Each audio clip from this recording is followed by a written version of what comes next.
দেখো এখন রাত 12টা 5 হয়ে গেছে। তো 12টার সময় ঘুম থেকে তুলেছি, ঘুমাচ্ছিল। তো দেখো এখন চোখে ঘুম লেগে রয়েছে। আর দাঁড়াও কাটো, সামান্য একটু আয়োজন করেছি, কিছুই না, একটা কেক বানিয়েছি এই যে। তাও ভালো করে সাজাতে পারিনি, ইভান ঘুমাচ্ছিল না, তাই ঘুম পাড়িয়ে তারপরে এই আসলাম। দেখো কয়েকটা লাইট দিয়ে চলে এসেছি। দেখো না আরেকজন ঘুমিয়ে পড়ছে। চলো কাটো না, তোমাদের সঙ্গে নিয়ে কেকটা কাটি।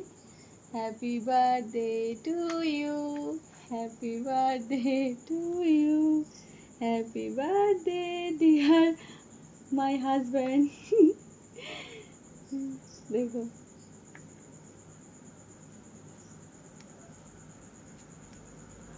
তুমি খাও। Thank you. দেখো কেমন হয়েছে, হোমমেড। ভালো হয়েছে, টেস্টি হয়েছে না? বেশ ভালো হয়েছে না, নিজে নিজে নিজে বলছি ভালো হয়েছে না, এমনি ভালো লেগেছে। ধরো ওরে হাতে লাগছে। ইভান থাকলে ভালো হতো, অ্যাকচুয়ালি একটা ফুলও কিনে আনতে পারিনি।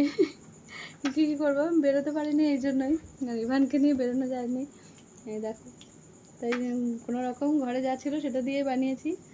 তো দাঁড়াও, তো চলো টাটা। আর সবাই ওকে উইশ করো, ও যেন ভালো থাকে সুস্থ থাকে, আর কিছু চাই না, তাই তো। এখন ঘুমের ঘর তো, তো চলো টাটা।